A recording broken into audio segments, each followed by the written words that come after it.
భారతీయ జనతా పార్టీకి మూలం ఏదైతుందో భారతీయ జనసంఘ్ వ్యవస్థాపకులు డాక్టర్ శ్యామాప్రసాద్ ముఖర్జీ గారి యొక్క వర్ధంతి సందర్భంగా ఈరోజు దేశవ్యాప్తంగా కూడా బలిదాన్ దివస్ పేరు మీద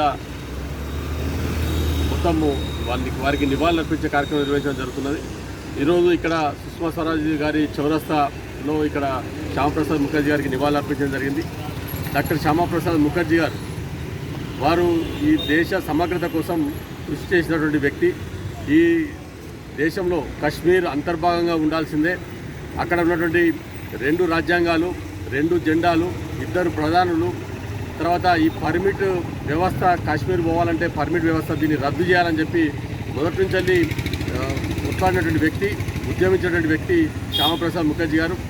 వీరు 1953లో ఇదే రోజున ఏదైతే కశ్మీర్కు పర్మిట్ వ్యవస్థను రద్దు చేయాలని చెప్పి కశ్మీర్లో ప్రవేశిస్తే వారిని జైల్లో బంధించినటువంటి అప్పటి ప్రభుత్వం షేక్ అబ్దుల్లా ప్రభుత్వం ఏదైతుందో అదే జైల్లో బలిదానం అవ్వడం జరిగింది, అదే జైల్లో చనిపోవడం జరిగింది.